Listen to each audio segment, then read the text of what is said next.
son. Nothing else in the world smells like that.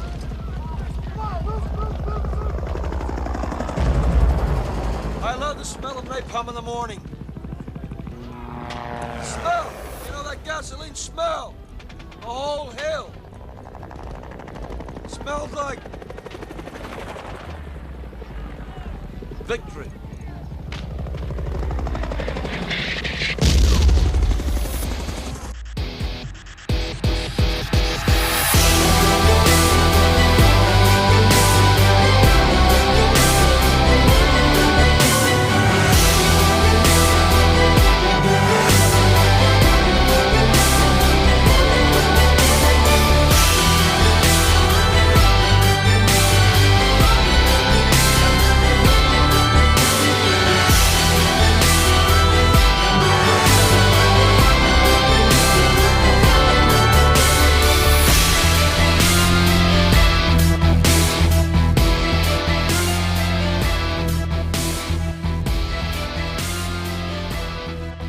Welcome to the Objective Skill Podcast. My name's Mike. Hi, I'm Emma. This is episode 45, Apocalypse Now. We're going to be talking about the new Apocalypse expansion for Warhammer 40,000 that's up for pre-order right now. Mm-hmm. We haven't got a copy yet.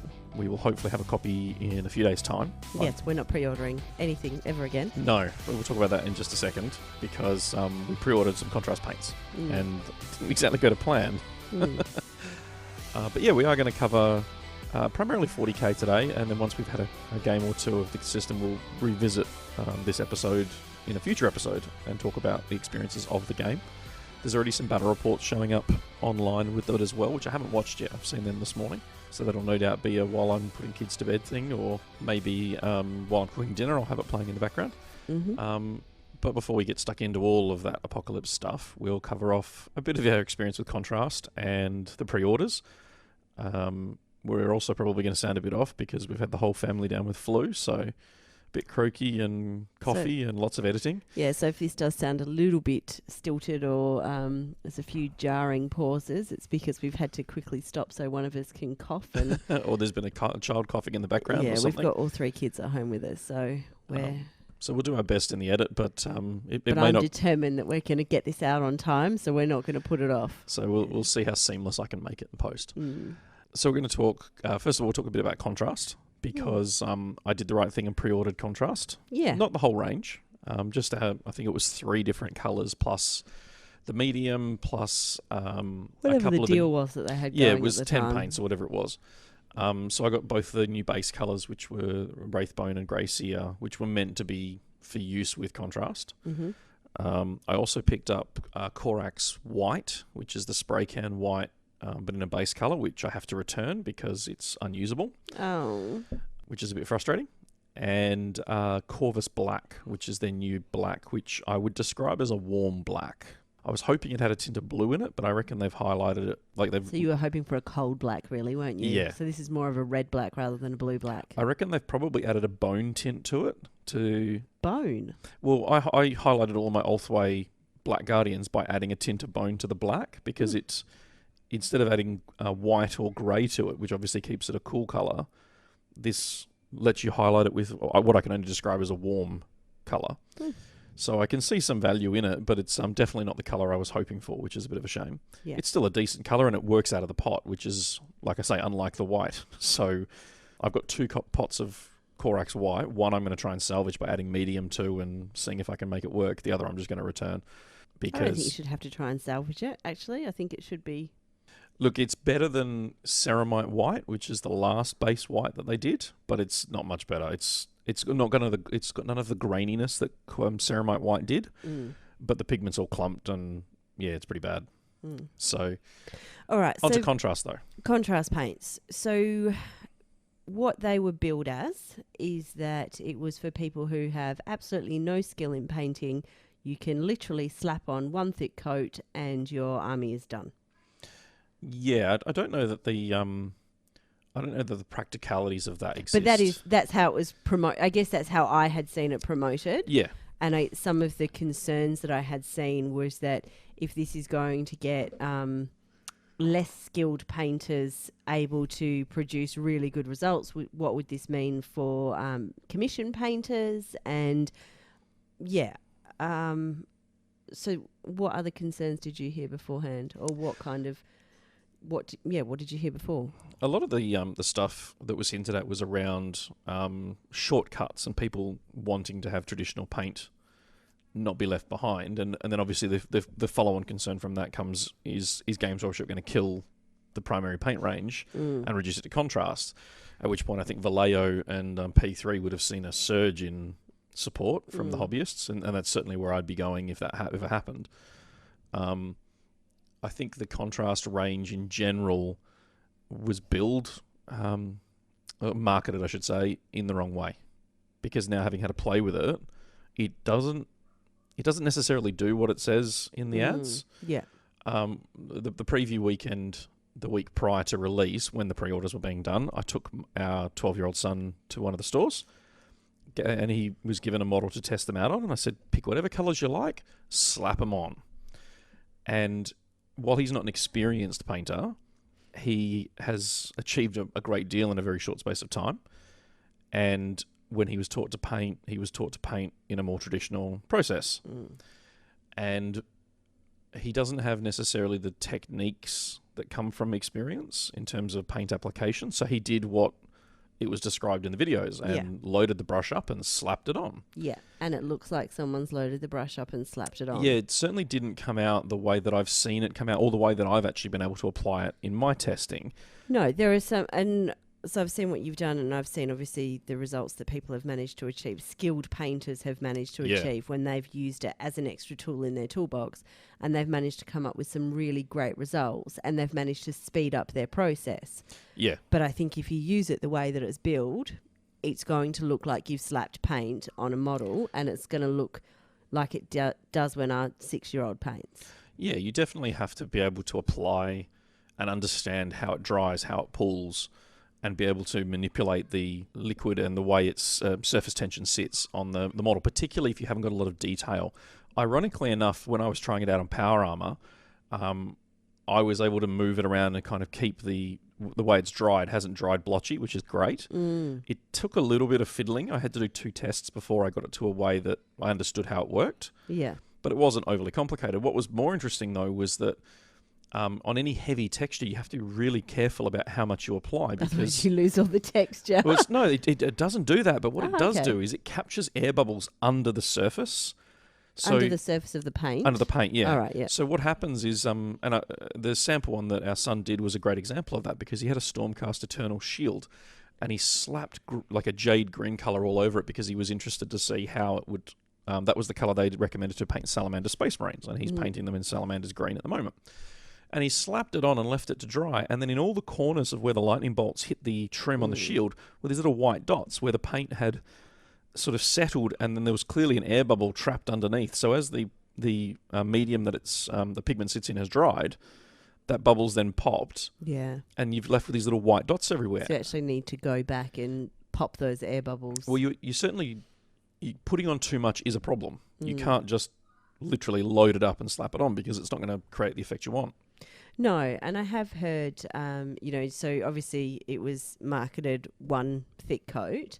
I have heard that watering it down doesn't necessarily need to be with the medium that's designed for those paints. So watering it down with water works really well. The contrast medium, from what I can tell, so the water-based paints, the Lamia medium is it's essentially the acrylic wash without the pigment. Yeah.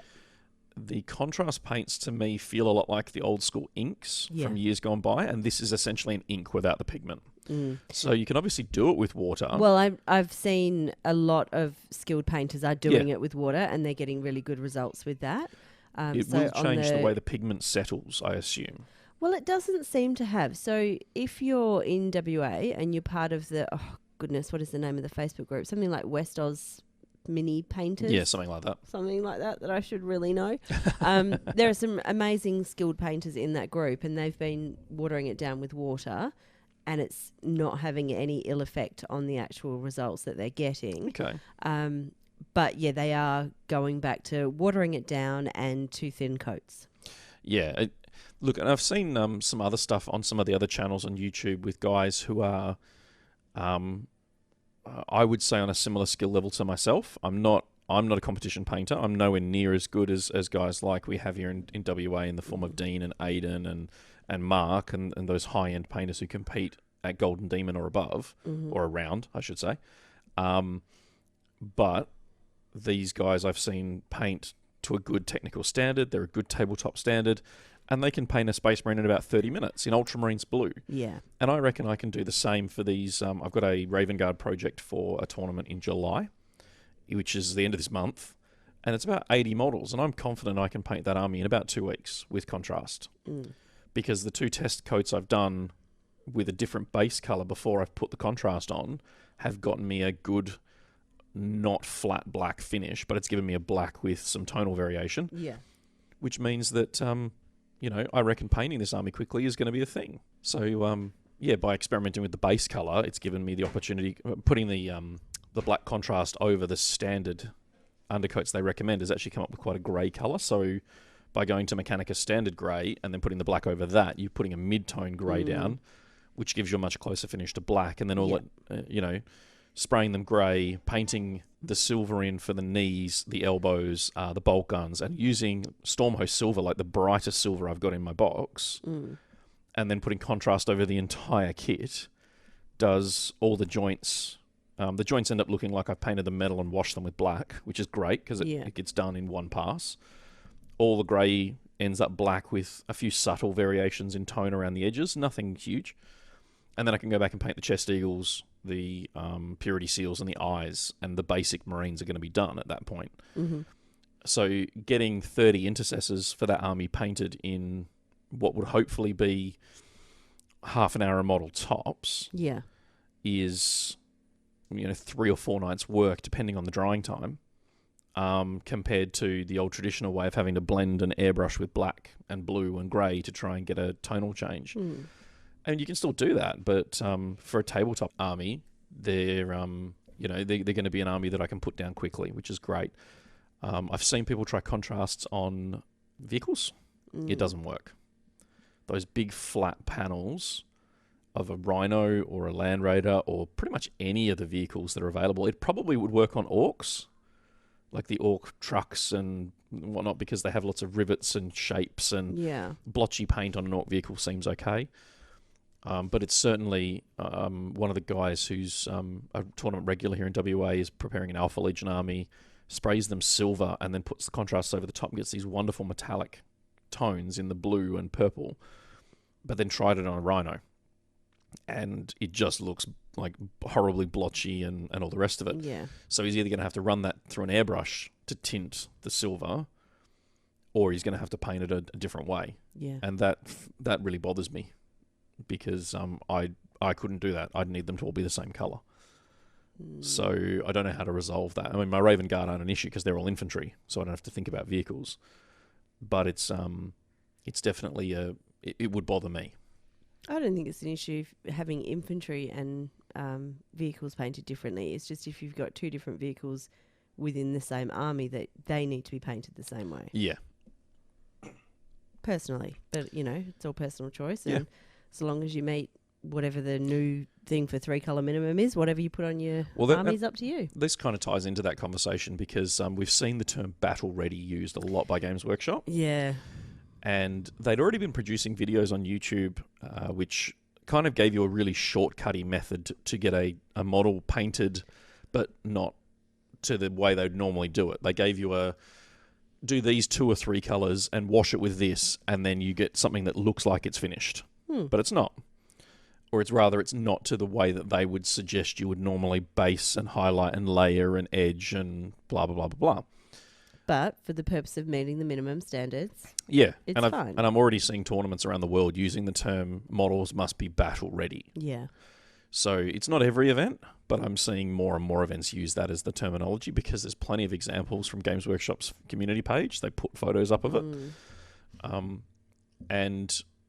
putting between the texture paints for the bases or pre-sculpted bases and then these new contrast paints, in theory, it's really easy to smash out an army. It's going to affect anyone who's already halfway through a project where you can't swap necessarily swap, or maybe don't want to swap. I mean, obviously you could, but it's certainly an interesting range of stuff. Ironically, though, as one of our local hobbyists pointed out, there's actually been very similar products from other companies on the market for quite some time. Yeah, for ages. And Games Workshop did have them at one point there before they changed from suppliers. And I've seen people get frustrated going, oh, but you could have bought these from Vallejo, or I think it was Vallejo was the other range.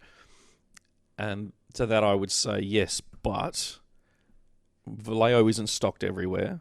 Vallejo there's only one place in Perth that stocks the entire Vallejo range. There's one. Is there two now? No, there's only one. Okay. The others have a smattering of products. Yeah. Or some have more, some have less. But there's only one stockist in Perth that has the entire range. I think it's not necessarily even so much about that. One of the things that Games Workshop does is that it actually makes all of this stuff accessible. That's kind of where I was heading.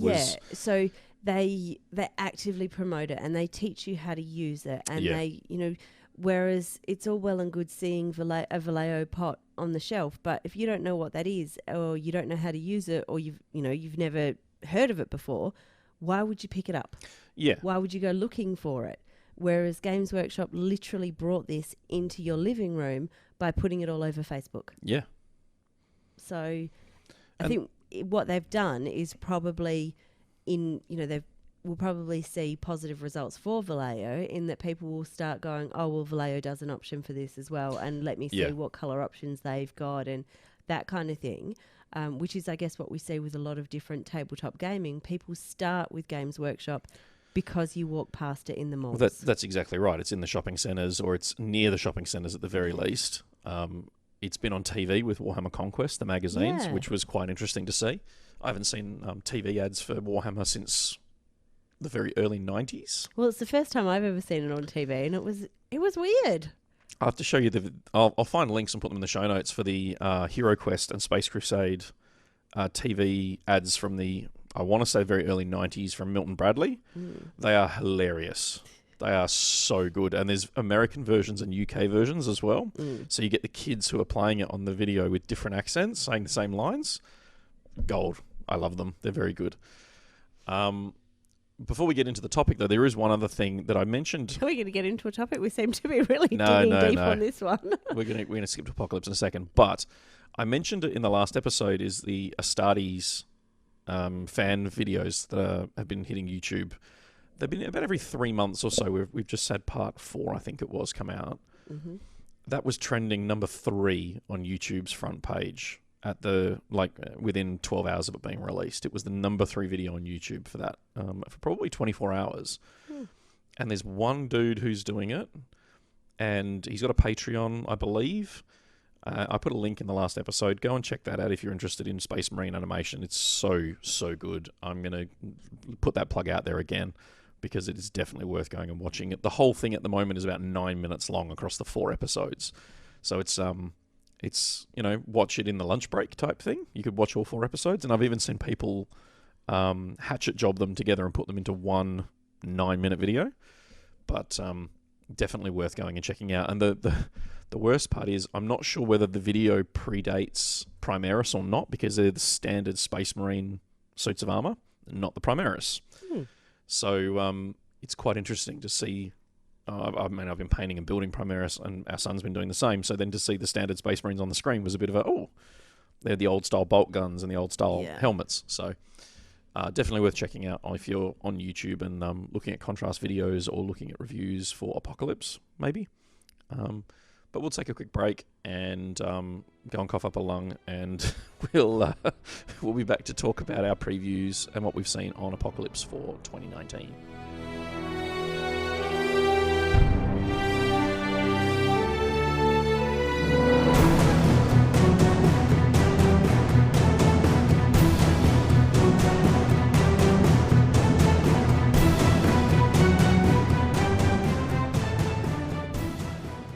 So, if you've checked out our Facebook page, you'll have seen an Apocalypse game that was played here at OBSEC HQ with some friends of ours. Mm-hmm. Primarily the deployment component of that game, which was hilarious.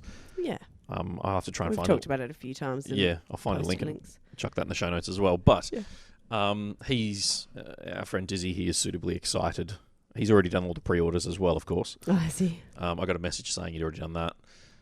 For the new Warhammer 40,000 Apocalypse. Now, here in Australia, it's $165 retail for the box, which is the manual, the dice, 2 sets of dice, 6s and D12s as well, and then a whole boatload of cards, and then tokens as well for the different, they call them blast markers and stuff, which is how you resolve damage.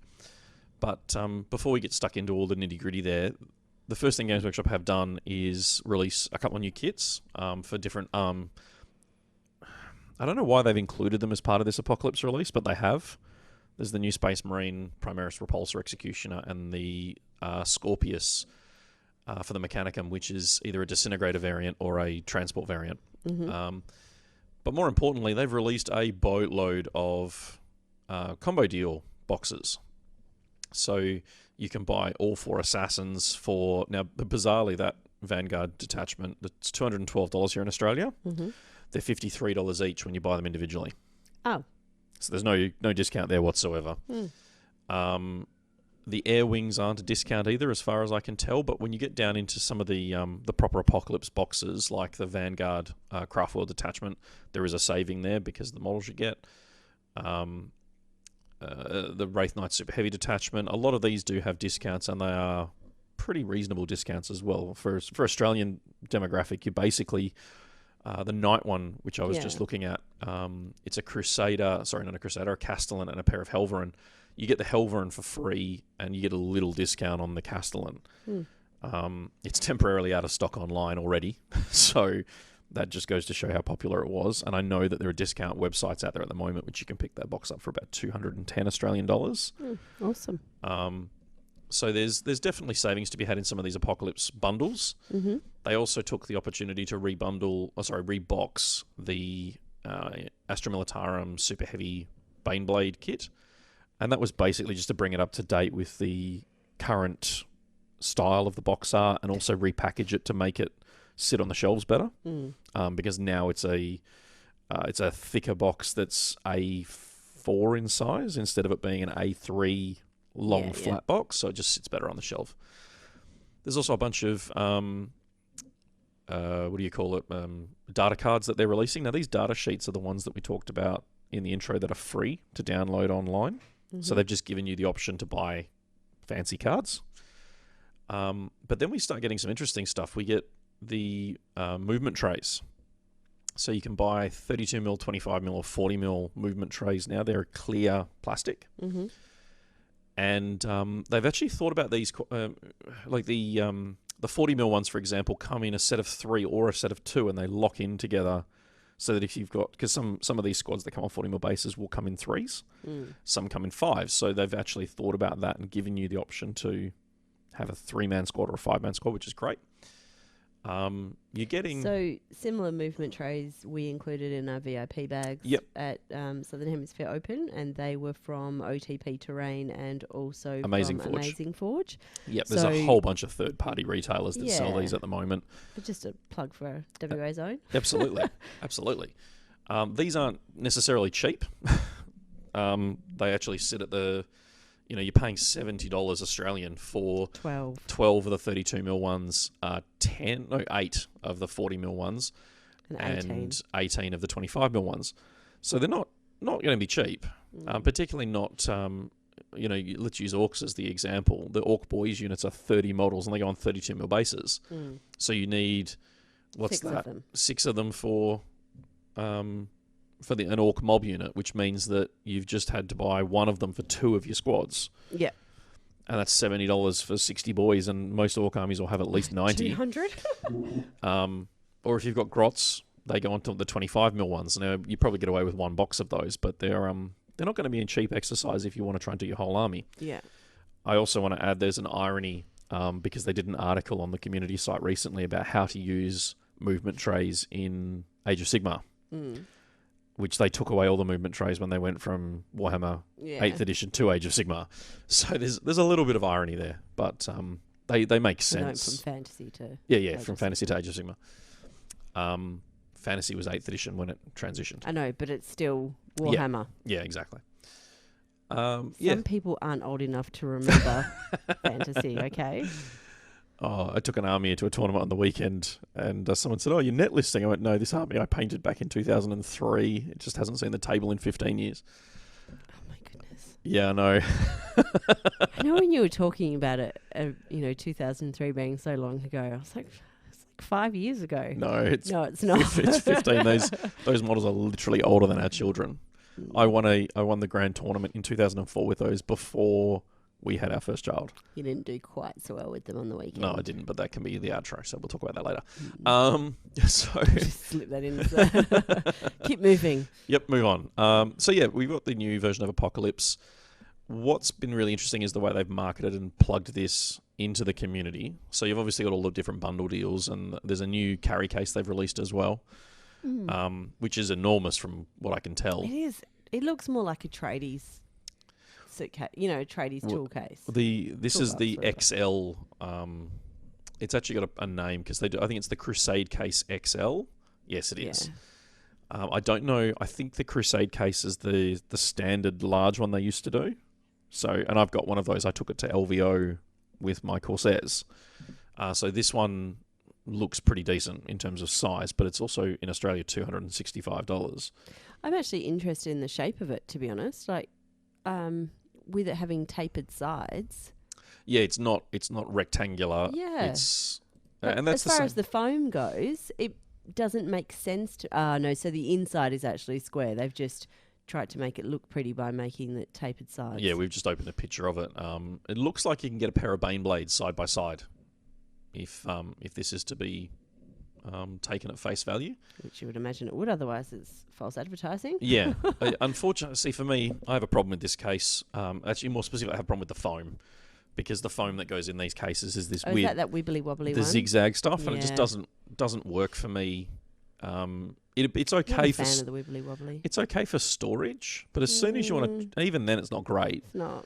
As soon as you want to transport it, or if you have to put metal models in it... Or even if you have to... Well, you have a lot of models. Yeah. So if you're lifting them off the shelf, up and down on the shelves to get to boxes underneath and that kind of thing, things just move. And then if it's metal models, then the paint gets chipped and... Yeah.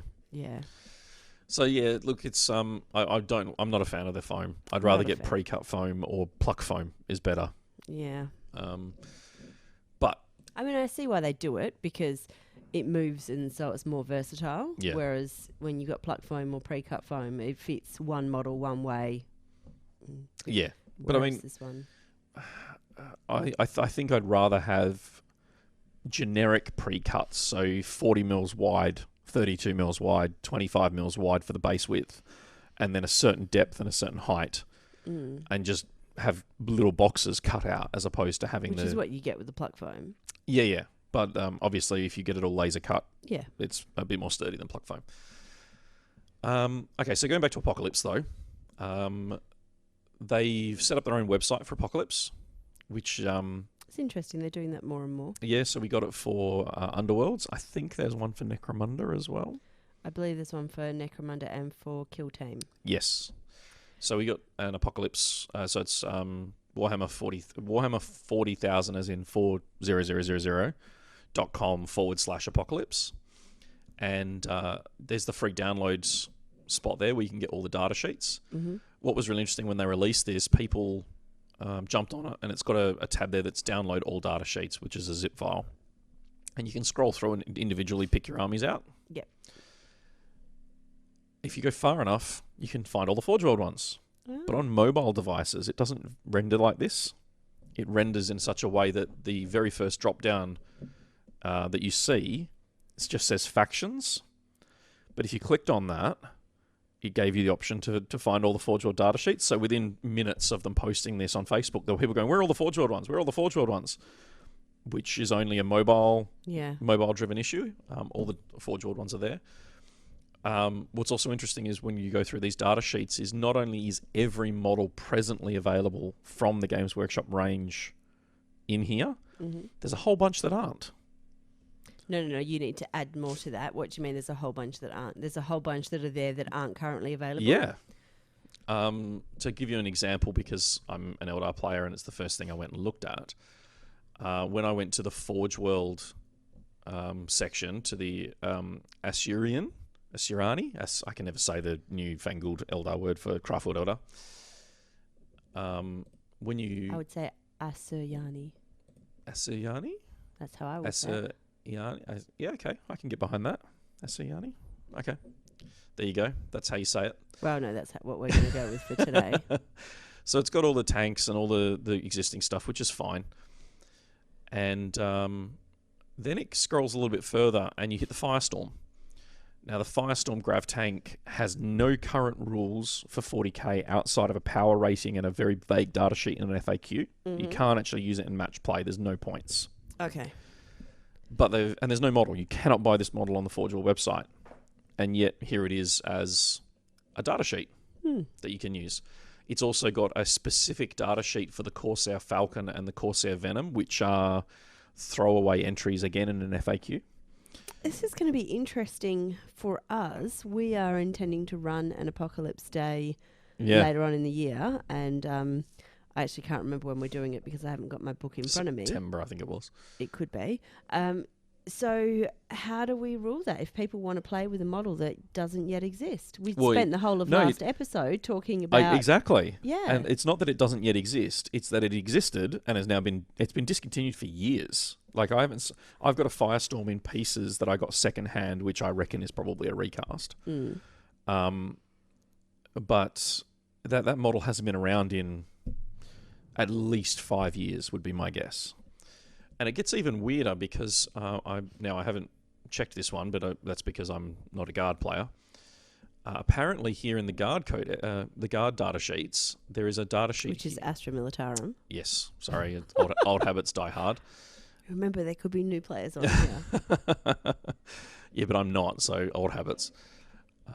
Now I'm just going to have a quick look here. Someone was telling me that there's actually...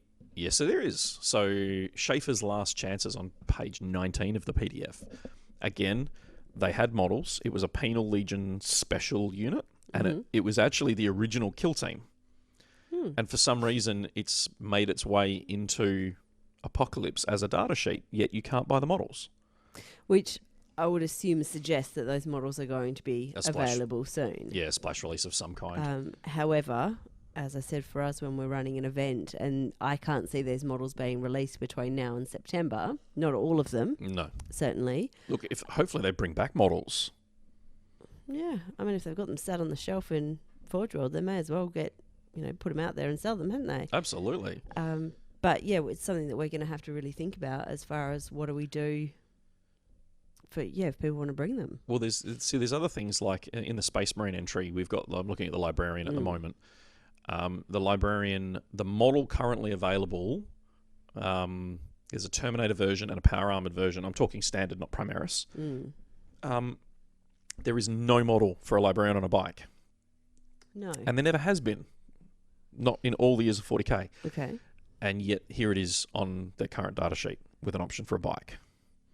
Now, there's been plenty of rules over the years that you've seen people convert them, and the indexes for standard 40k are another complete issue, but there still has an option for a Librarian with a bike. I really wish we'd been able to read this prior to the episode that we did a fortnight ago. Because I do seem to remember, did we talk about Librarians on bikes in the last episode? Yep. Same with the Tech Marine. And so I'm sure that we said, there's no rules for them, no data sheets for Librarians on bikes, so we wouldn't allow it. And but because the indexes, you can't buy the indexes anymore. And now all of a sudden, here we go. They're back in Apocalypse. Apocalypse. So I'm going off on a tangent, which I know is very unlike me. Yep. What are your thoughts on allowing these in a standard 40k game, given that there are data sheets for them now? Well, these data sheets, and this is part of the changes that we're going to talk about with Apocalypse now, is that you can't use these data sheets in 40k. Because they're... No, because they're completely different. Yep, okay. They are a completely new set of rules. And I've seen a bunch of people going, this is going to be 40k 9th edition. There's probably parts of it that might sneak in. But when you actually look at the data sheets, for any experienced 40k players, I'm going to open the Craftworld one because that's my go-to for just about everything when I start comparing apples with apples. I'm looking at the Farseer specifically. He's got a move of 7, which he has in 40k. He's 2 plus weapon skill and ballistic skill, which he is in 40k. He's only 1 attack, 1 wound, and a 6 plus save with leadership 7, and he's only got 1 weapon. Now, he has the option for a jet bike, which in this game is, in Apocalypse, it's actually faster than the standard jet bike in 40k. Its save changes from 6 plus to 5 plus, but he never gets the option for a singing spear, despite the fact the model having one. Yep. The standard foot Farseer model that you buy, the plastic standard one, has a singing spear. It doesn't even have a witchblade, and yet the rules for this have a witchblade. So it feels to me like WYSIWYG is going to be a fairly loose option for Apocalypse. Well, yeah, because I know that I keep coming back to the event that we're running, but those are the models that people have, and the whole intention for us, well, for me, when I have been pushing Apocalypse for the last 2 years, has been that people have got these models sitting on their shelves. Let's get them out and let's get them, on the table. And I know that when I was talking about that, that's mainly for the Titans and things like that. Yeah. But it still goes as far as Farseer. They should be able to get those out and put them on the table. Yeah. Now, at that point, you're just going to have to be going, cool. So I use the Farseer data sheet. It doesn't really matter what the model has. You just use the data sheet. Does the data sheet give options, though? Only for a bike. So you can't... So the bike model that you can buy right now can have a sword or a spear. But the infantry model only comes with a spear. Okay. But a lot of the older Farseers, you could have a staff, a spear, a pair of swords, a sword and pistol. Yeah. There's a whole raft of older ones. But this just gives you one thing. Yep. The weapons abilities are all completely different as well, in that they now have a strength against... I think they call it's SAP and SAT, which I think is basically strength against personnel. Okay. And strength against tanks. Yeah. They're probably named slightly differently, but that's the gist of it. You use one when you fight anything that's not a tank, and you use one that you fight anything that's vaguely tanky. I think they would go with vehicle rather than tank. Well, I think it's actually got a... if you watch the video, so they did a video on how to play. It's about a 15-minute video by Becca Scott. Yeah. Becca Scott, if you don't know her, hosts How to Play on the Geek and Sundry YouTube channel, and she basically does how to play videos. Yeah, it's all about it's mostly board games, but she did the AOS when the AOS game was first being released. Well, she's done a fair few RPGs and stuff. As well. So, I mean, it's 100+ episodes there. But they got her back after the AOS one to do the Apocalypse one, and she goes through and explains blast markers and all the different bits and pieces. So she does actually use the right names for SAP and SAT, which will just be acronyms, SAP and SAT. Yeah. Because we don't have enough acronyms in this game system. Exactly. So there's lots of those little weird spots in the rules that. So even looking at the Autark data sheet here, so you get a basic Autark. They roll all of his weapons into a single stat line that says Autark weapons. So it doesn't matter what the model is armed with. Yeah. Whether it's a sword, a spear, a lance, a axe, a halberd, he has one stat line that says Autark weapons. There you go. And then in his data sheet, you can give him a jet bike, a warp jump generator, which there is no model for, or swimming hot wings. So again, I've got a model from 4th edition that came with a warp jump generator, but there's no present available model for that. What's interesting though is that a lot of the Autark options in 40k that you used to be able to get, and people still use through the index, like the Reaper launcher and the fusion gun, you can't take, because he's got one stat line that says Autark weapons, and it's a melee weapon. It's specifically listed as melee, so he hasn't even got a ranged attack. I pronounce that melee. Fair enough. So there's lots of those little things that sort of pop up as you go through this that is a distinct difference. I've seen a lot of people in the Harlequin groups whinging about Harlequins in particular, about their weapon payloads, because when you go into the troop data sheet, it's 5 models or 10 models or 12 models, because Apocalypse, you don't get a choice. It's either the data sheet tells you how many models it can be. And they have troop pistols, which have a stat line, and you have troop weapons, which have a stat line. So there's no granularity in regards to, is it a Harlequin's Kiss, a Harlequin's Caress, or a Harlequin's Embrace? Or is it a fusion pistol, a shuriken pistol, or a neuro disruptor? You just get generic stat lines. And I'm assuming that's just to speed the game up. Because if you have 4 units, 5,000 points on the table, you need it to go quickly. Yeah, and that's exactly right. When we played Apocalypse last time, we always played Power, we always played WYSIWYG, and we always tried to simplify it as much as possible. Yeah. But when I put 60 Harlequins down with an assortment of pistols and weapons, that takes a long time to resolve. Oh, so I just want to go back a second when you said that there were Harlequin players who were concerned. I think it's a fair thing to say that gamers are generally quite conservative with their views on how new versions of a game system are going to go. So they start from a position of concern and then come around. Yeah, that's true. So, which is, what we saw from the contrast paints. We started seeing people, experienced painters who were absolutely slamming it before they actually tried it, and who are now saying, actually, this is another great tool to add to my arsenal. So I think that's what we're going to see with this as well. We're going to see people who are really concerned, who don't like different things about this, and then they're going to play it, and it's all going to be okay. I think part of the issue as well is that a lot of the concern comes from players who are used to playing matched play. And Apocalypse isn't that. What would you call it? More of a narrative play, or just more of a... I wouldn't call it a narrative play, but I don't know how else to describe it. Well, the third version of Standard 40k is open play. And open play is just bring whatever you want. Apocalypse sits somewhere in that space of narrative and open. Yeah. Because this uses power levels. There are no points. Yep. And without seeing the rules, I don't know what the standard game they suggest is, but it's Apocalypse, which has generally been...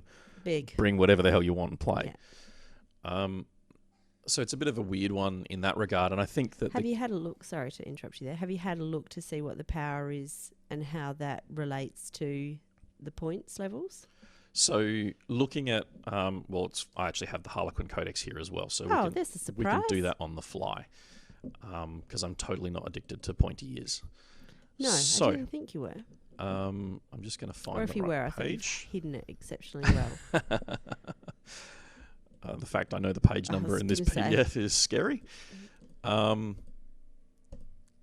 the troop, a standard troop in 40k is 5 models and 5 power. In Apocalypse, a standard troop is 5 models and 8 power. Okay. If you go to 10 models, it's 15 power, or 12 models, it's 18 power. But if I go back to the standard troop, you basically pay 1 power per model, up to 12. So a squad of 10 would be 10 power, which is 15 in Apocalypse, and then a squad of 12 would obviously be 12 power, which is 18 in Apocalypse. The interesting part about that is... It's interesting that the bigger you go, the less power it seems to take. For which version? For the Apocalypse version. Well, it goes... where is it? So we're going from 8 to 15. Which is less than double. Only just. But still less. But then adding 2 more models adds 3 power. Yeah. Oh, okay. Because 10 to 12 is 15 to 18. I didn't go 10 to 12. I went 10 to 15 and was like, for 15, you're only paying 18 power. Like, that's awesome. Okay. But I would actually go back and say that because you've got generic stat lines in the troop pistols and the troop weapons, the power rating in standard 40k never took into account what weapons you're armed with. It was you're paying... They kind of used it as a rounded number that went, okay, your points value was roughly 20 times your power level. Okay. In broad terms for standard 40k. So let's start with 5 Harlequins. 5 Harlequins were 5 power. So around 100 points was what they would be when you put them on the table. Okay. Now, the Harlequins, when you arm them with weaponry, end up somewhere between 15 and 25 points each. Yeah, right. So, which is how they get that multiply by 20 number. So, I don't know whether or not there was any... I mean, I'm sure there was thought put into this, but it just feels like they've gone, you know what, 5 models, 8 power. Let's assume that every one of them is armed with the best combat weapon and the best pistol. Mm-hmm. So they end up around that 25 points a model mark. Yeah. 20 times 8 is 160. 25 times 5 is only 125. You know, they've then factored in the hollow fields and the flip belt rules and just gone, you know, that there's a reasonable comparison there between standard 40k and standard Apocalypse. So it's interesting that you see that. Just while I've got the troop open, the troop is abusive in terms of the rules because it's got a... So when you roll to hit in Apocalypse, you still use a 6-sided dice. Mm-hmm. So their weapon skill and ballistic skill is 3+, so you're still looking for 3s on a 6-sided dice. Mm-hmm. But when you roll for damage, it's on a d12. Yeah.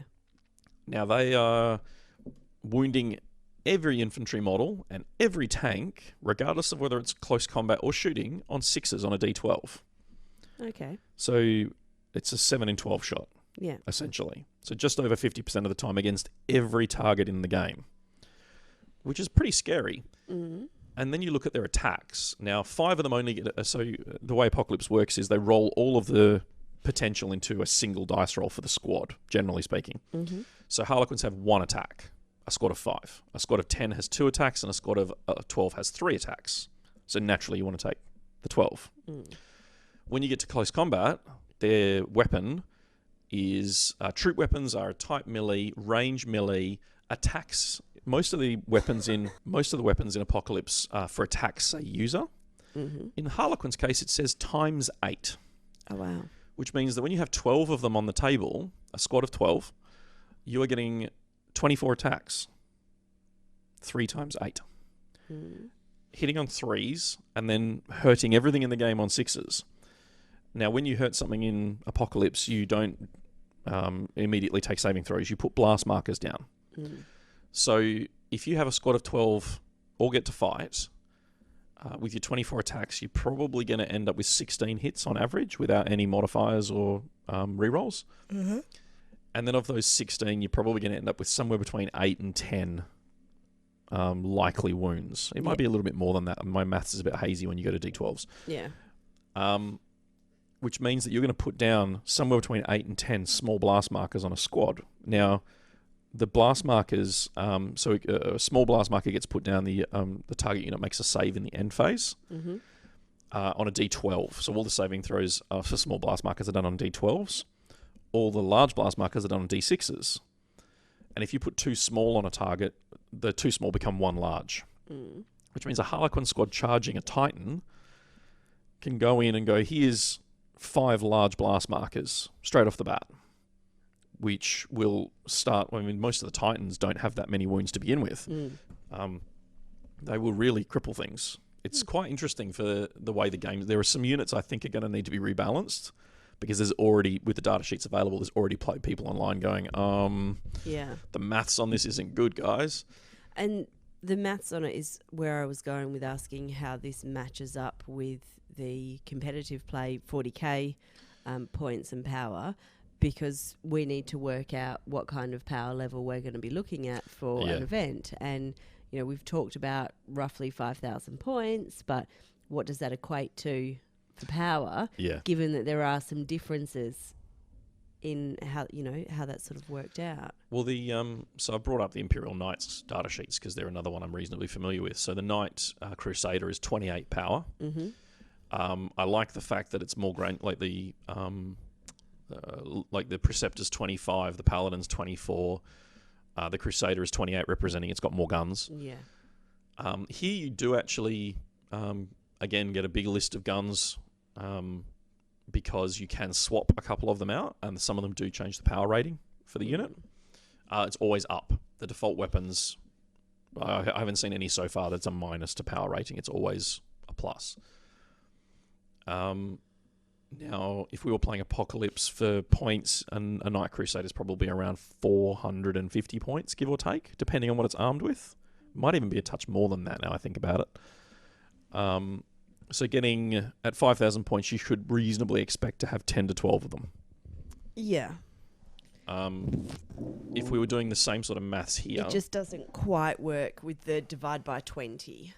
No, and that's what I mean. The power rating's never been a really good gauge in standard 40k. It started off well, And then as they've adjusted points on units through chapter approved, they haven't changed power ratings, which is the Titans are a great example of that. The Warlord is 200 power, or I think it's 6,000 points.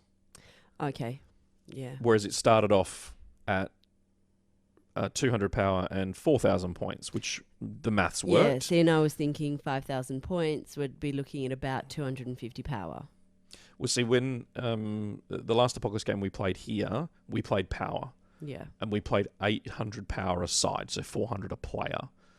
So we were playing about... And when we worked out the points, because we all OCD'd, had to figure out what the points actually were. Okay, let's go with A-type personality rather than OCD in case anyone who's listening has OCD, and we're not making fun of that. No.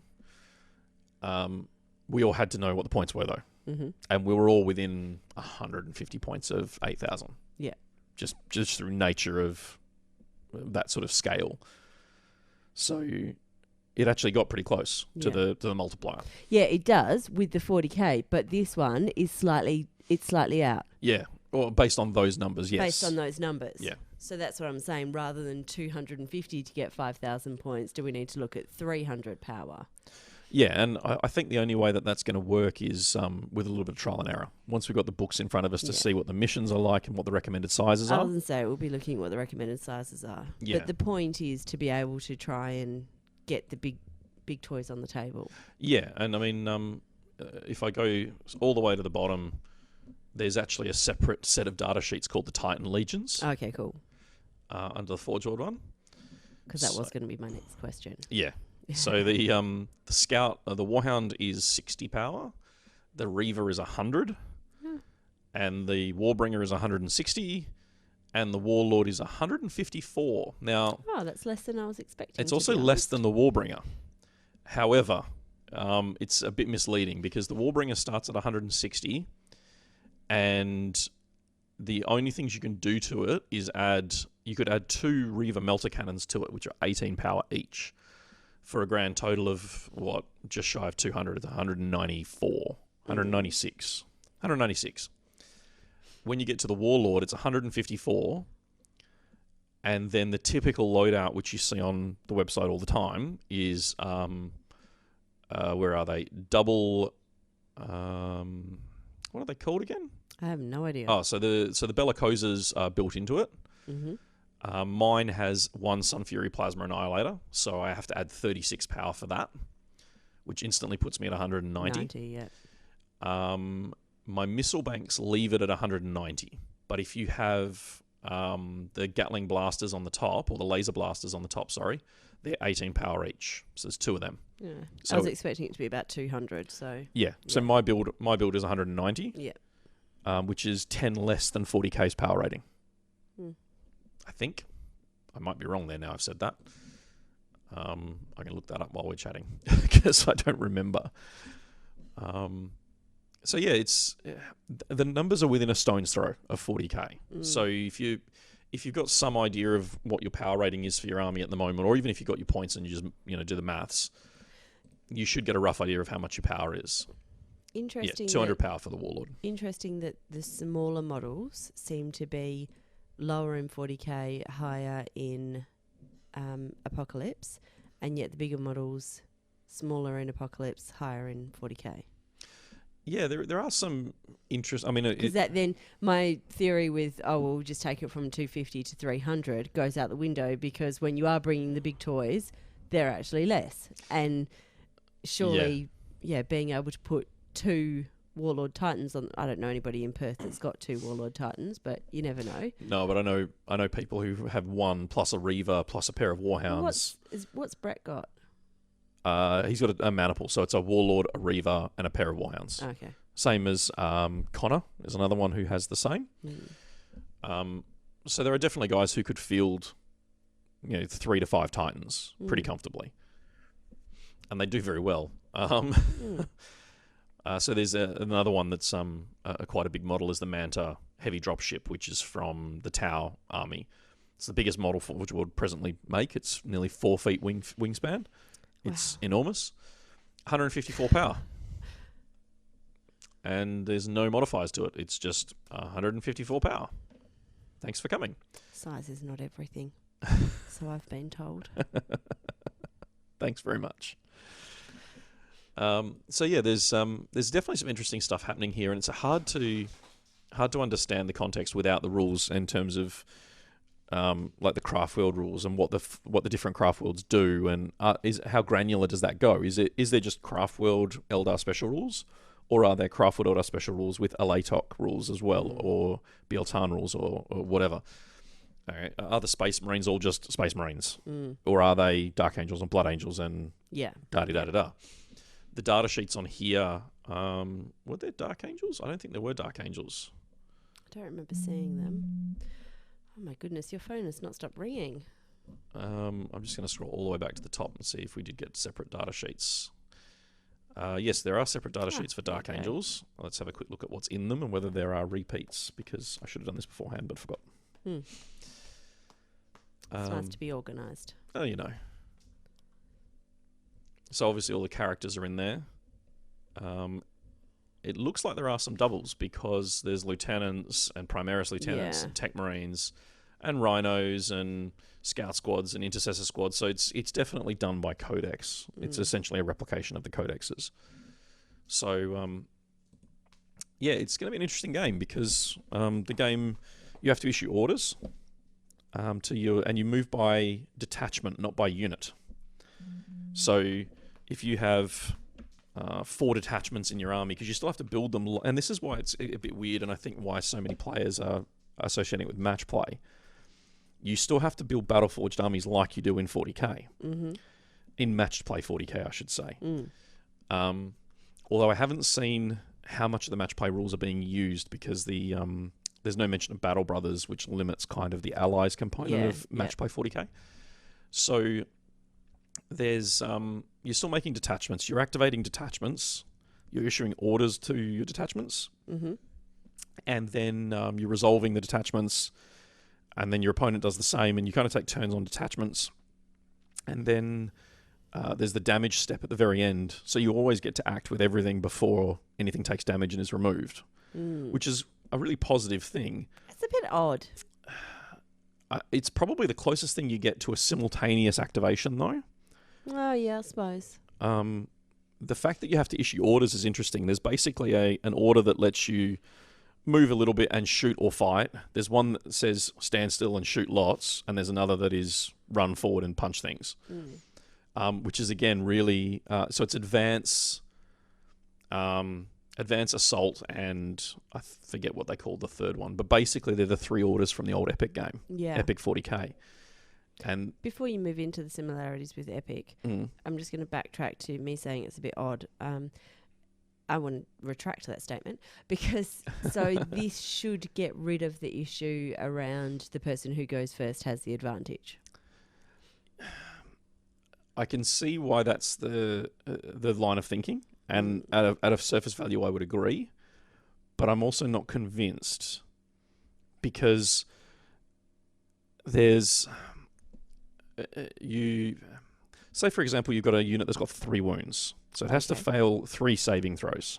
Yes. At what point do you stop shooting at them? When they've got how many blast markers? How many do you stop at? Because if you look at something and go, cool, it's got 3 small blast markers on it, so in actual fact it's a large and a small, if I've understood the video correctly. So you put down enough so it has to take 3 saving throws. Okay, cool. Do you do 5 just in case? Do you keep shooting? At what point do you overkill? Whereas because it's being resolved on the spot with 40k, you always deliver the firepower you need to deliver to put down a squad. So it's actually going to create an interesting one where you're going to have players who run the maths and go, oh, statistically speaking, this happens, deliver the blast markers, their opponent jags a saving throw, and all of a sudden you're not killing what you thought you'd killed, and then in Apocalypse, if it doesn't die, it gets to act normally the following turn. There is a thing... So it doesn't keep the wounds? Well, there's a rule in there, it does take wounds, and there is a rule in there about it being critically damaged, so you will... You're either working at full, you're working at half, or you're dead. Okay. Is basically the way I understand it at the moment. So Well, that'll be interesting anyway. Yeah, it's a very significant change to the game, and the more I've thought about it, the more I've gone, you know what, it's got positives and negatives. And I could easily see parts of this rolling into 40k, but at the same time, that changes the game on a significant scale. Like, it changes everything. And that could be good or bad. So... Yeah, I think that when you've got, for example, if you've got somebody who's putting 300 power of orcs on the table versus someone who's putting down 1 titan and 2 knights. Yeah. I think that if the titans get to go first, they're likely to wipe out a heck of a lot of those orcs. So then when the orcs go to have their first turn, they've got half a squad left to attack the titans. But so does it get resolved at the end of... After everyone's done everything. Okay, right. So then that orc player has got all 300 models that are able to attack those titans. Yep. And yeah. But like I say, at the same time, you start getting these weird situations where you go, oh, well, cool. Look, the titan player has to work that out, but the orc player just keeps shooting. But even with the titans, so there's a bunch of units. The Harlequins are one that say, irregardless of the size of blast marker, they always take saves on a d12. So their saving throw is 6+, and normally large blasts force you to take it on a d6, not a d12. Okay. But Harlequins have a rule that says it's always on a d12, which is a 6 or better on a d12 is 7 in 12. Yeah. Which is an amazingly powerful rule. When you can, at that point, you're going, oh my god, how many? They've got 3 wounds for 12 Harlequins for like a unit of 12. How many blast markers do I need to put on that? Because it doesn't matter whether they're small or large at that point. So I'm better off shooting small arms at them rather than Titan guns, because the Titan guns already deliver large straight away or worse. But how many do I need? Because all it takes is the ability to get a reroll here or there, and all of a sudden that unit comes through that and goes, oh, here we're still combat effective. How many blast markers does the box come with? Well, that's a very good question. See people using 5-cent pieces as blast markers. Look, there's a very big pile of in the photos. There is a very big pile of tokens. Sheets of them, yeah. So you've got the order cards, you've got the blast markers, you've got wound tokens as well, I believe.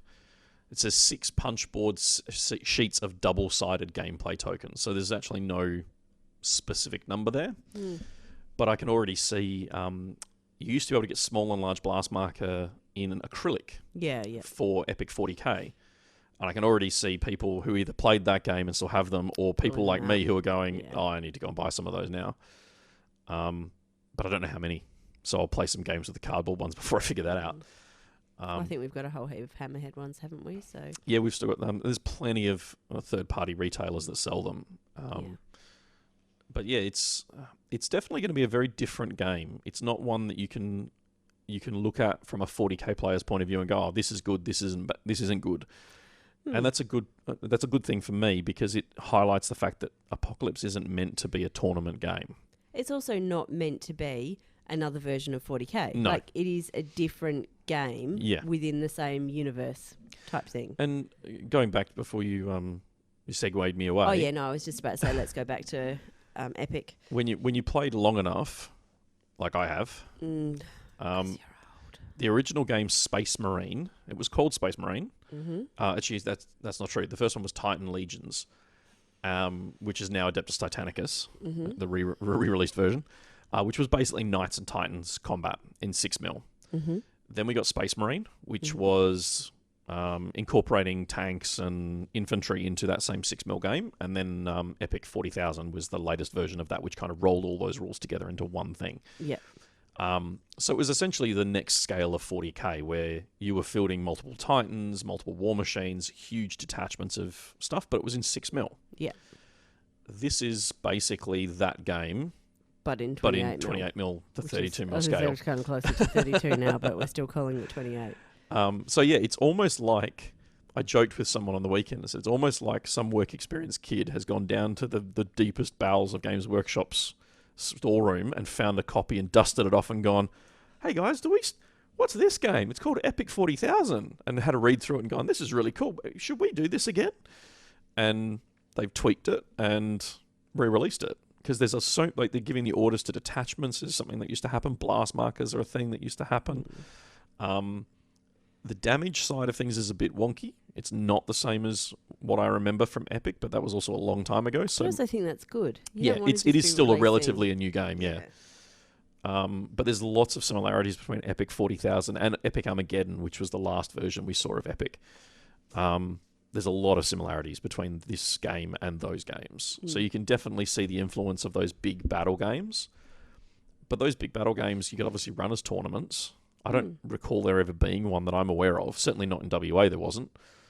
But you know, like there's nothing stopping us. We want to run an apocalypse event. Yeah. Carefully not to use the word tournament because it's probably the wrong word. I'm trying to move away from using the word tournament anyway, which is something that I want to talk about in our closing part, but I'll come back to that. Hopefully I'll remember. So there's nothing stopping you doing an organised play day for this game. No. But we hope there's not because we've got one planned. We're doing it anyway. But it's definitely going to require more thought on an organiser's part because you can't use the tried and tested formats that are existence at the moment for organisers to leverage. You can't go and use ETC or ITC. No, and there's other things to think about as well. You know, like how many players in your community have 6,000 points of models. And at that point, do you then start having teams versus singles, or do you have to? How does that work if you've got 3 players, but across the table from just one? Which is going to slow games down because you've got 3 players trying to interact with one turn, and but also at the same time, we don't want to exclude people from playing in the event just because they're newer to it or potentially returning and don't have massive forces that some of the more veteran players or enthusiastic newer players have got. But the flip side of that is also the veterans who have those armies, you don't want to exclude them from coming because everyone else is in teams and you want teams v teams. Yeah. So it's well, and the point is to be able to try and put the big toys on the table. If you've got to split that many points into teams, well then, say for example, we're going with 500 power and you want to split it into teams of 3. Well, then you can't take your Titan anymore. Yeah, exactly. Because that's 190 points. You don't have 190 in your third of that 500. So, yeah. 200 a player means that you get your Titan and very little Nothing else. Yeah. Still want it to be relatively balanced as far as... Well, and this is coming full circle back to the start of the conversation around what this game is. Balance is something that you want for a competitive... The more balanced it is for a competitive game, the better. 40k has never been particularly well balanced at the best of times. It's probably better now than it ever has been because they're actively making changes to the game. But Apocalypse has always been about the spectacle. It's been about bringing out those awesome big toys and getting to use them. Yeah. But in the last 3 Apocalypse games we've played here using standard 40k rules, my Phantom Titan's been on the table 3 times and it's never fired a shot. Yeah. Because my opponent goes, I'm not letting you fire a shot, and they just pound it to death and it dies. This will mean that I can put it on the table and it will get to shoot. It definitely will. That's true, yeah. It just might die at the end of the phase. Yeah. But it'll still get to do some damage before it goes off. So that's a positive.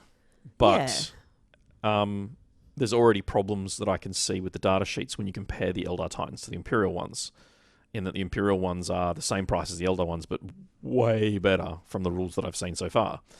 Okay, now I know that there are people who are listening who think that perhaps you're biased towards Eldar and perhaps disagree with you.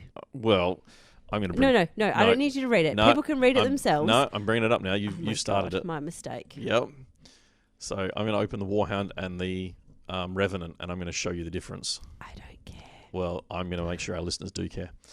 No, you're going to make sure that they listen to it, not that they care. Or have the opportunity to listen to it.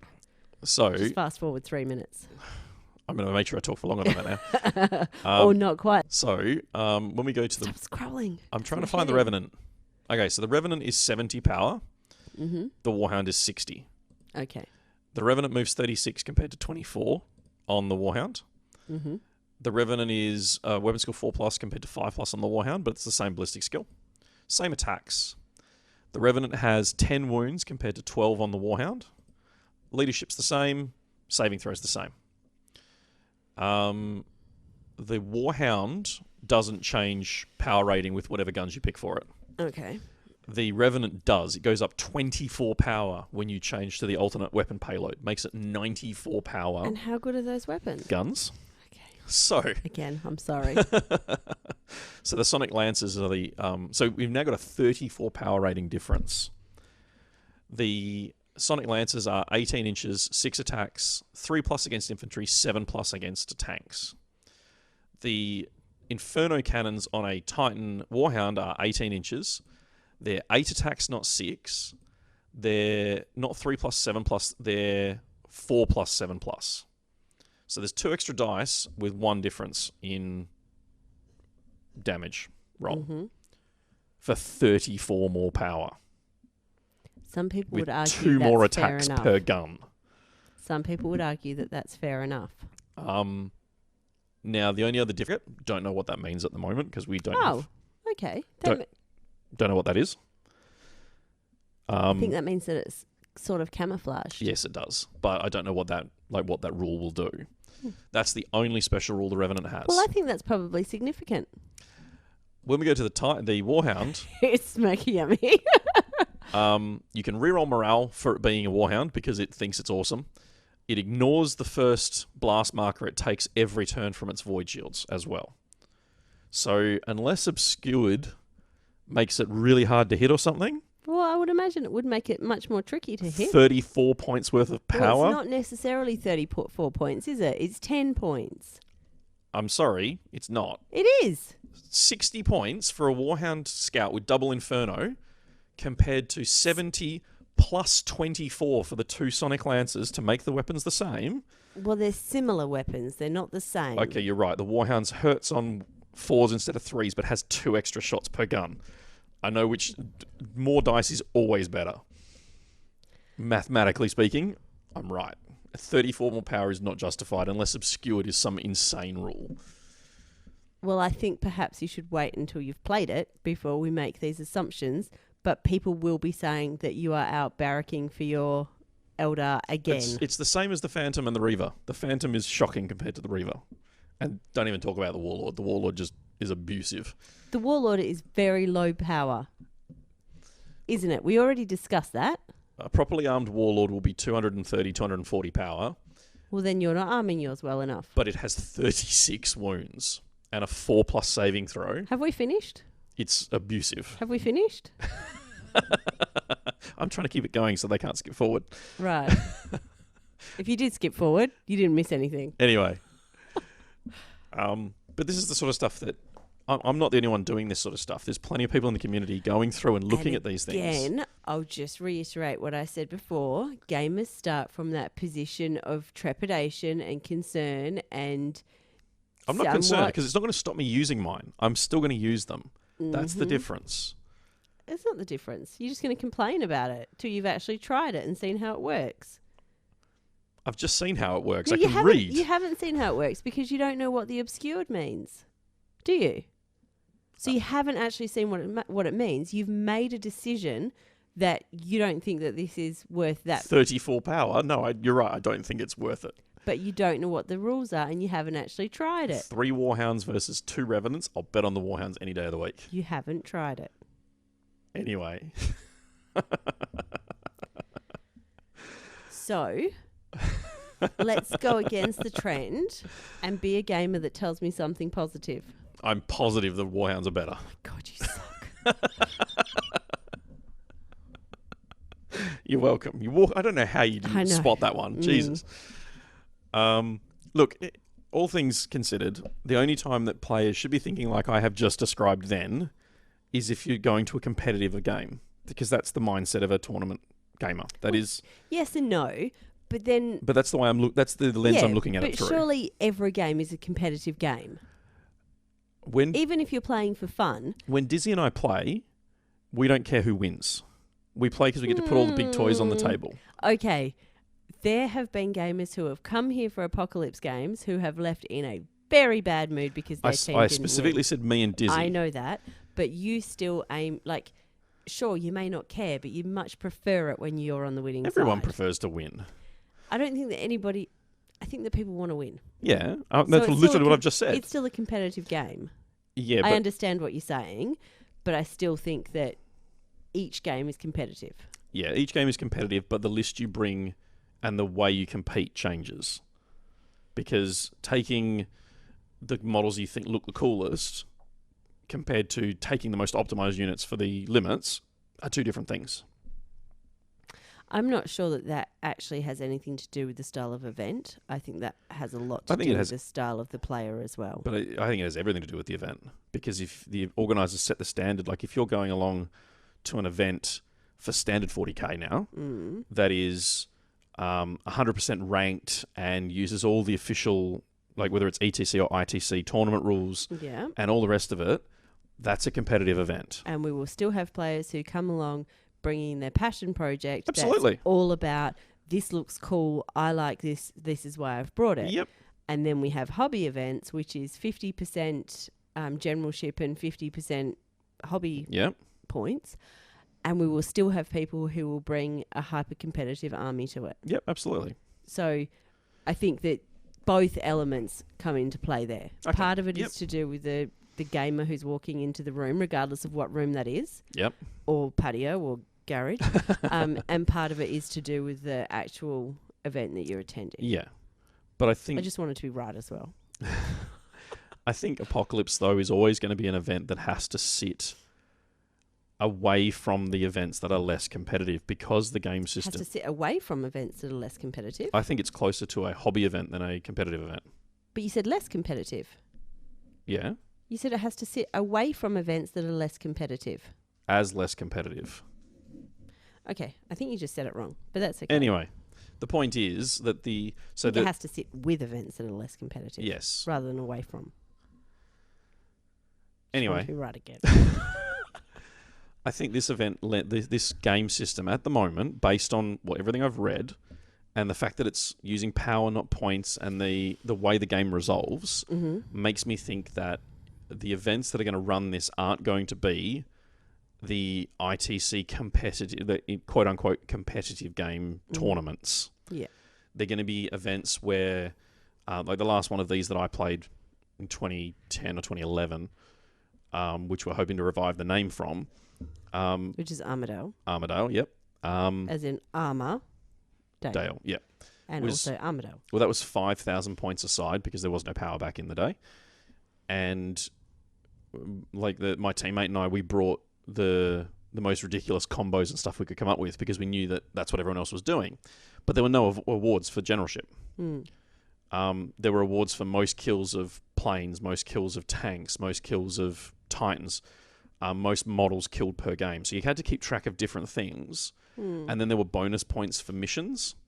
So it wasn't just to set up and blow each other off the table. There were objectives deployed and there were like warlords and those sorts of things. So the missions in this are really going to be a tipping point into how we can implement this as an organised play event. Yeah. Because if the missions are line up and blow each other up, and then instead of doing it on a 12x4, do it on a 6x8, and then line up and blow each other up, then you're not getting any variety there. Whereas if these actually have missions that have been planned and thought out, and there are like like the Eternal War and the Maelstrom things, then you could actually have a semi quote unquote competitive event using Apocalypse. But it's too early to tell because the game's still not out yet. No. But as you can see, there's a lot, as you can hear, I suppose, there is a lot to go and sort of understand for this game.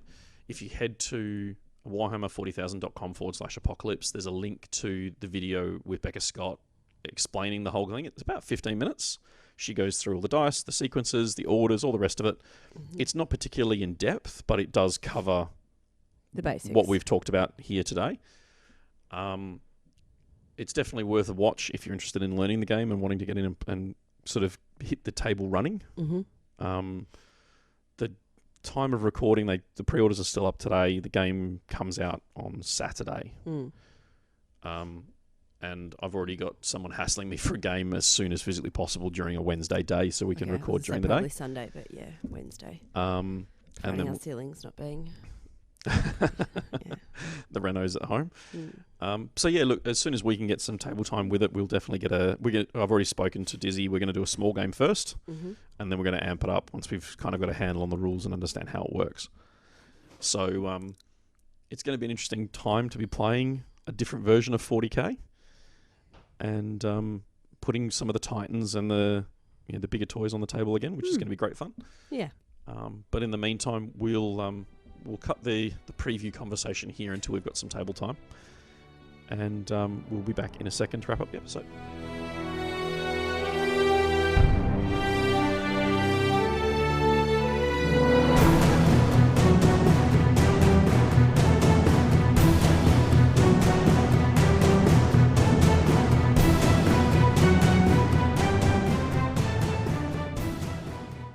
We're back. Did you miss us? Did you? Did you miss us? I know you missed us. Yeah, something like that. Should we do a proper intro? No, we're going with it. You do these silly ones. I'm going to keep them. Apocalypse I'm really excited to play. I'm really looking forward to having it out and on the table. I think there's a lot of potential there for those. If we can get a game, so those big games that we have played, we mentioned in the topic, where it was 800 power a side, that took about 8.5 hours to play 3 turns, give or take. Yeah. It was a full day. It was, but I mean, it was like 5 hours for the first turn, and then it got rapidly faster. Yeah. Yeah. And also, having said that, it wasn't a hardcore gaming day. No, we were drinking and eating. I was going to say lots of stopping to go and drive to go get takeaway and, fill up the ice in the ice bucket and stuff like that. I'm just going to do a little loop-de-loop here, if that's all right. Sure. Glad that we chatted about this beforehand. One of the things that you mentioned in the main topic was around the different ways that you could earn points at the previous Armidale events. Yep. So things like, most tank kills, most planes, that kind of thing. This is when reading the player's pack is really important. Yes, it is. Because, for example, if the way that you score points is around the most tanks killed, and you don't put any tanks in your army, then you're reducing your opponent's ability to kill tanks. Yeah. So, different things like that as well, but also making sure that you know what you're aiming for so that you're... But I suppose, and that's kind of what I was hinting at in the topic around the style of event. Yeah. Because we did it with, one of our original events was called Slay the Warlord, and the only way you could get Slay the Warlord, the secondary objective, was if your warlord slew their warlord. Yeah. So what you might do for Apocalypse is something similar where you go, cool, the only way you can score vehicle kills is with other vehicles. Yeah, okay. So, but that doesn't really work because of the way you resolve Apocalypse blast markers, and how do you account for what does what blast markers, and what save did you fail? Yeah. So there's a few grey areas around that sort of thing, and it does need much more reading and investigation. It does, but my tenuous link that I'm making is that it's really important to go into events, any event, regardless of whether it's 40k, AOS, Underworlds, whatever. Yeah. It's really important to go in with an idea of the kind of event that you're going to. Yeah. And what you're hoping your goal to be. And it's something that we've talked about however many times. We started this year with a goal setting. Was that in the Patreon podcast, or was it on this one? I'm sure we did it on this one. Maybe we did it on this one. And, we've got the tabletop prep guide, which does go into detail around setting those goals around what you're hoping to achieve in an event. And in the Patreon podcast, and we do really, really drill down and go into detail on each of those different topics. But I just think that I wanted to mention it and to reiterate it for people who are perhaps new to events, so that when you're going into an event, you know what to expect. Yeah, I mean, setting yourself up for disappointment is not a good thing. No, and it's not. It happens as TOs, we see it. As players, I see it. Yeah. Where players, particularly brand new tournament goers, will come to a tournament and... without sounding horrible and harsh, sometimes it's big fish, little pond scenario where you've got a group of gamers who are 4 to 6 people, and that's all they play. And Yeah. someone gets used to being the guy who generally wins, Yeah. and then they go, I'm going to go to a tournament because clearly I can win games. Mm-hmm. And if you're only playing against those 4 to 6 armies, then In a very set style of, typically it'll be 1 or 2 boards of terrain. It won't Yeah. be a mix of, and then the missions might be something that's very Mhm. specific. And then on top of all of that, you've generally not got a time limit involved. And then you go to a tournament and all of those things start becoming a factor. And then you're left in a situation where you will lose games, certainly, which is fine. Oh, yeah, it's completely fine. But if you're not used to losing Somebody games... has to lose. Yeah. But if Unless you draw, but you know. if you're not used to losing games, and then you go from winning every game to, I won 1 out of 4 today. If you're not prepared for that from a goal point of view, mentally, then that can be a really negative. It can leave you with a negative experience. One of the things, one of the very first blog posts that I wrote, which was years ago now, was around tournament players being hardcore. Yep. And really, we wanted to really dispel that myth that tournament players here in WA are hardcore players, because that's what I had prior to sort of starting OBSEC. That's something that I had heard a lot, was how hardcore all tournament players were, and how that was actually putting people off attending events because they were really worried about the kind of people who they were going to be in the room with or across the table from. And, you know, so I was really nervous or apprehensive about going to events in a role as TO, because all I'd heard was how awful tournament players were. And it was not what I saw at all. And it isn't what I see. I see the occasional player that is dedicated or committed to the end results, but I very rarely see hardcore tournament players, and very rarely see people who are, you know, prepared to win at all costs. That's something that I read on a Facebook page, admittedly, about an event that you played in on the weekend. Was somebody saying that the players were hardcore, win at all costs tournament players. It was a friendly event.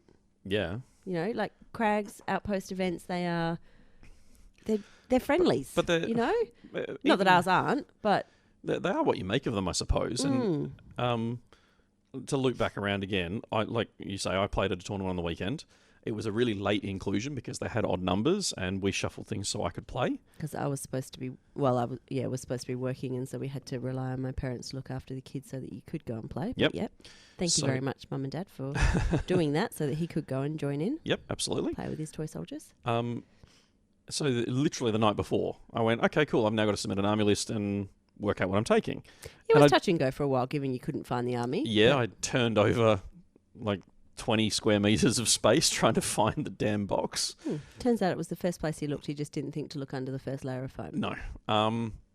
But that army... He had a man look. Sorry, carry on.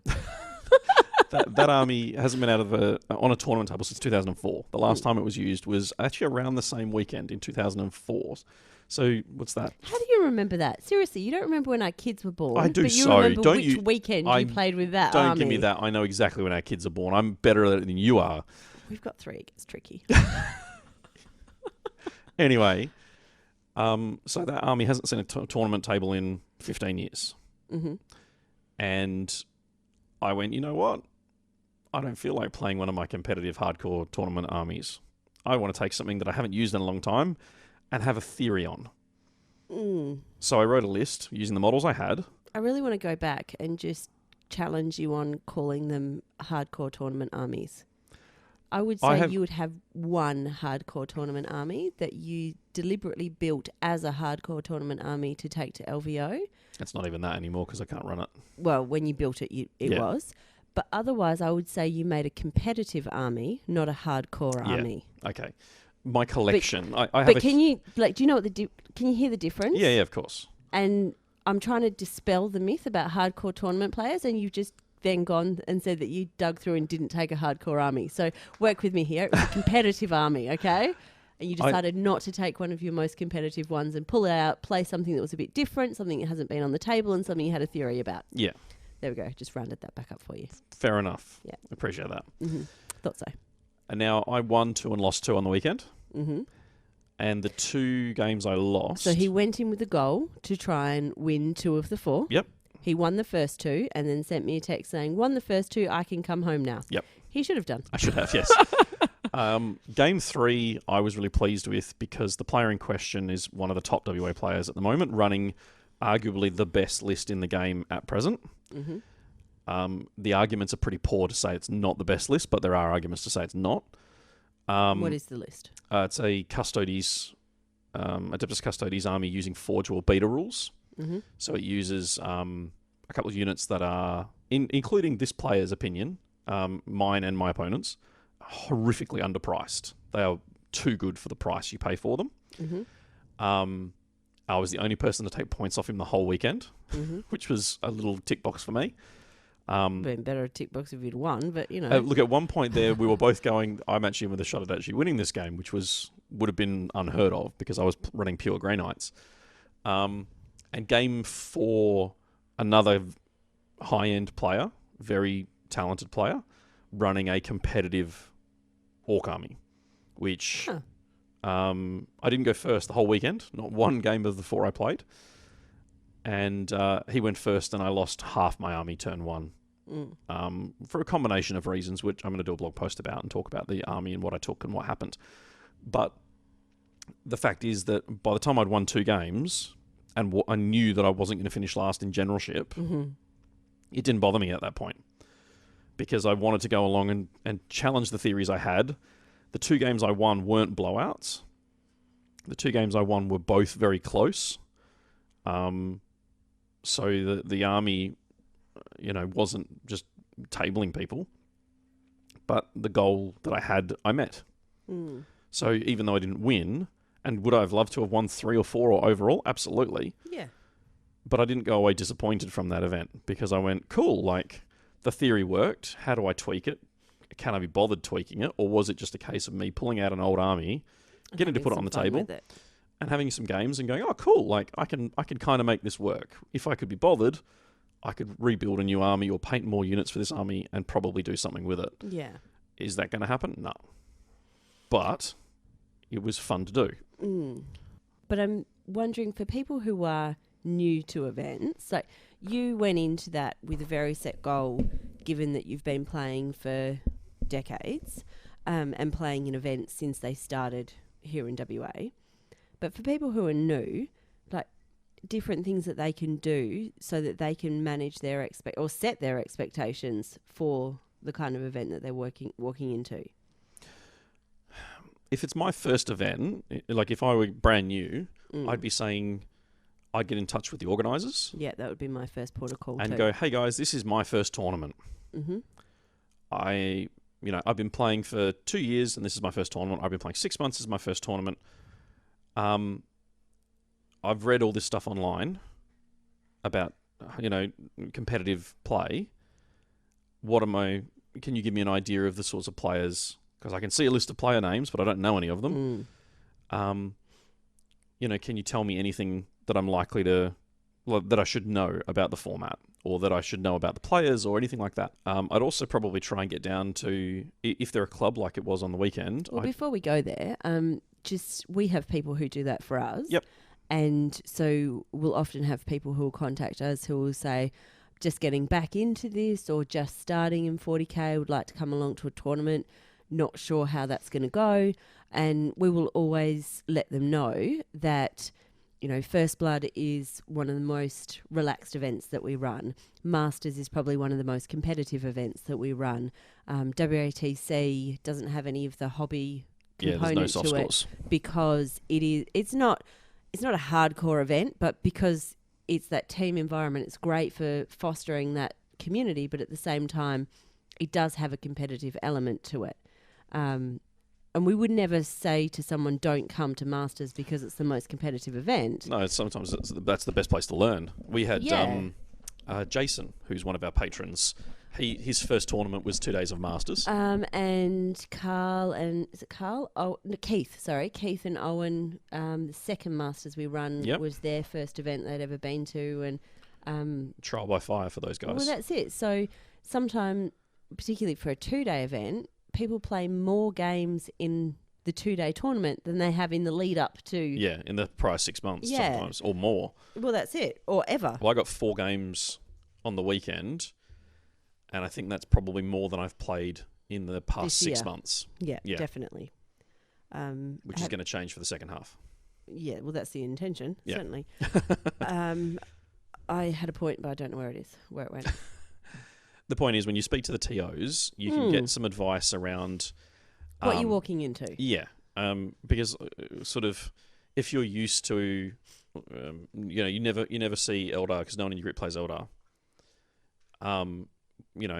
Hey, TOs, like, what sort of mix of armies am I likely to see? Now, most organisers will probably say a bit of everything. It is going to be a bit of everything. Particularly as the number of players goes up, the chances of it being a bit of everything is going to go up. Okay, so thinking about this from a TO's perspective, we'll talk about the guy who posted in Facebook saying that it was a hyper-competitive event and he faced players who were hardcore tournament players.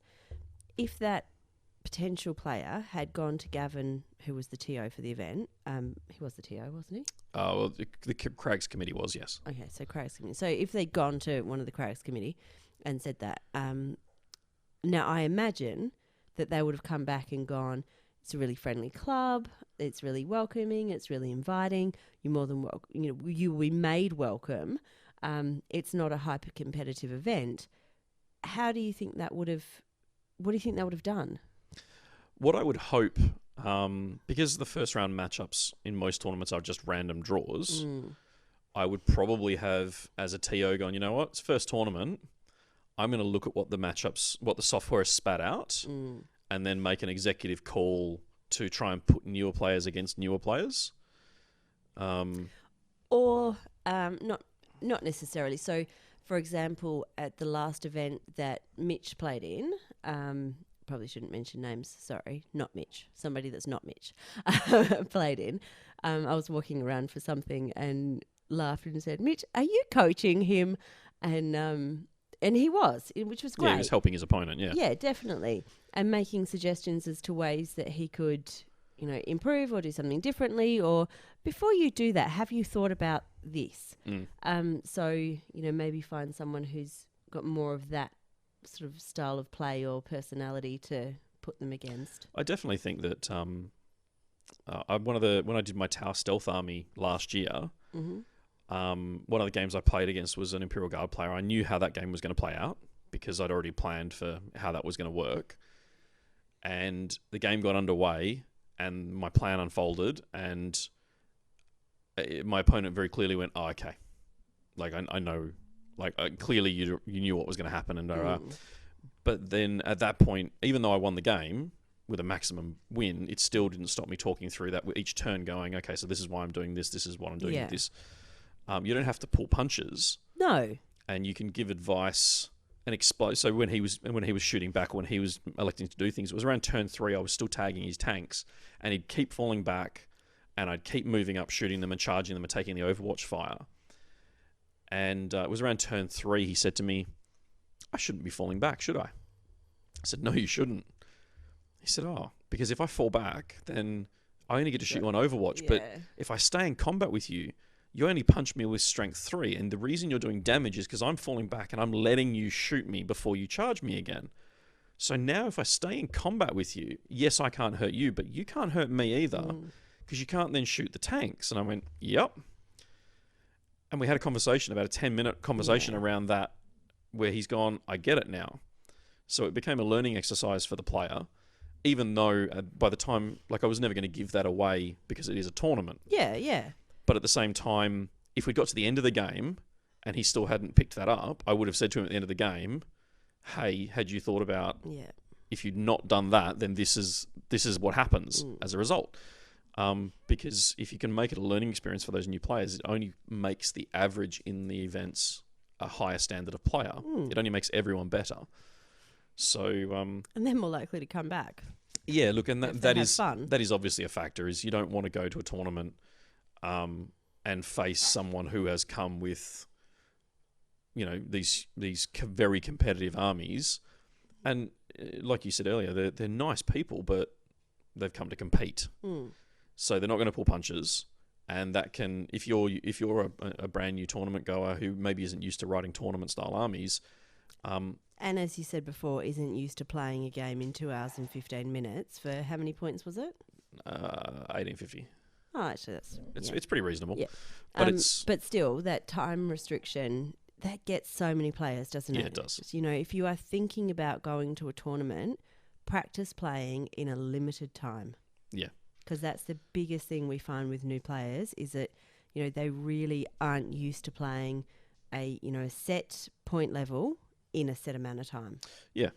Look, I'd actually be saying if you've got an opportunity to go to a club that's running something, go a couple of weeks in advance, meet the guys at the club, meet some of the regulars at the club, see the terrain at the clubs. Play against people who you aren't used to playing against. Yeah, go to the committee and say, hey, can you guys help me line up a couple of games?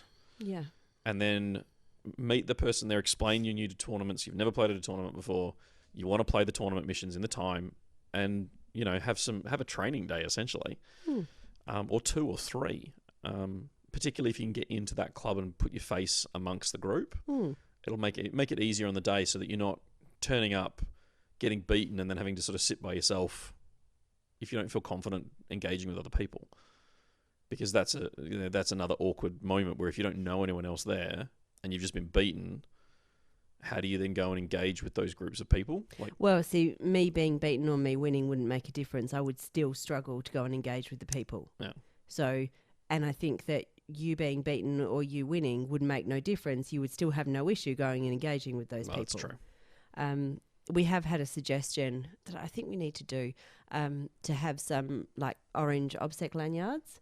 And so I don't know why. Oh, I suppose because we wear orange. And so, different players would elect to wear them, who would be the kind of the friendly greeters. So if you don't know anyone in the room and you spot someone with an orange a lanyard, then go and chat to them, because they're kind of more than happy to be someone who can introduce you, show you around, and that kind of thing. Kind of that soft entry point to buddy system. Yeah. Yeah, it's like a buddy bench. Like Turner and Hooch. I was thinking buddy bench. Well, this outro's gone off on a nice wild tangent there. Yeah. That's your fault. It is. No, it totally is. And I knew that I was going to take it on a tangent. It just struck me, and with you suggesting that you could look at the matchups for players and that kind of thing. I'm in no way criticising the tournament organisers for that weekend. I don't know whether or not that player did actually reach out beforehand or not. It just sort of struck me that actually, even if he had gone to the tournament organisers beforehand, they would have assured him that it was actually a really friendly group. And so would that have actually made the issue worse, because that's not how he experienced it? Yeah. And so, which is just, I guess I'm struggling with that, because as a tournament organiser, I don't see the players as being hardcore, competitive, difficult, that kind of thing. So I don't know how to make that experience better for someone who's coming in. Like I say, I reckon that initial game, your first tournament, really needs to be one that the TOs... I'm not suggesting manipulating it in such a way that you give them an easy game. No, just give them the right person. Yeah. And for, if you're doing it at Masters, sorry, you're in the pool. It's a competitive event. This is the Shark Tank, and you're going to be matched with whoever the system matches you with. If you come to First Blood and you go, this is my first tournament, be gentle. We'll allow the software to do what it does, and then look at who you're playing. And I guess that's one of the reasons that we expanded the parameters around the mixed doubles to be, we had initially intended it to be male-female partnerships, but then it's kind of any mixed double. So whether that's a parent and a child, a grandparent and a child, or someone who's new to the game. Well, someone who's new to the game and someone who's an experienced player, somebody who needs that supported entry into tournaments is able to get that. Yeah. And that's the purpose behind mixed doubles. I was sort of thinking, do we need to do an event which is that basically a supported tournament? Somewhere where new players can come in and actually be matched with supportive veteran players. But I'm not sure how we would go about that. Anyway, I've gone off on a total tangent. We're supposed to be talking about Apocalypse. Well, I was also trying to wrap it up. I know. Twice now. But my brain is still thinking. And I'm sharing that with people because, well, partly because it's going on in my head. And so, let's get it out there. But also because I think that it's useful that people actually hear all the thought and things that go in behind the events that we run. That is true. But I just find it entertaining that this is now the third go I'm going to have. Fine, I will stop talking. Goodbye. Happy gaming, everyone.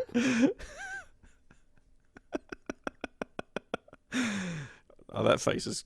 I wish I'd had my phone out for a camera for a photo of that. Anyway, as you can hear...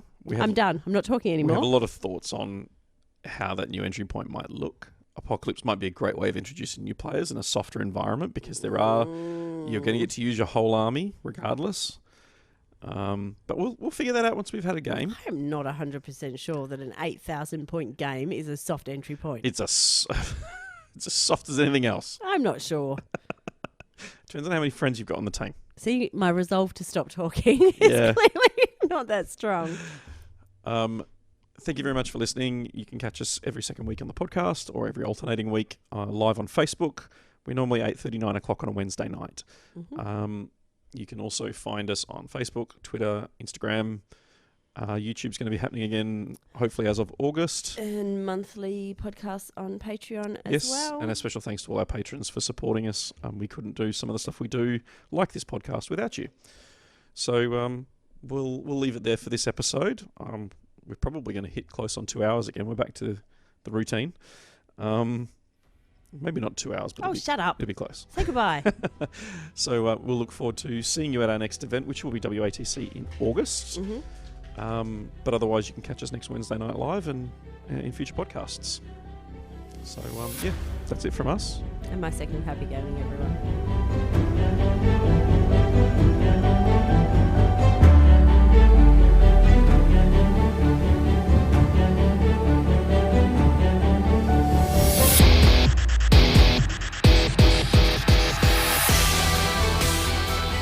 You've been listening to the Objective Secured podcast.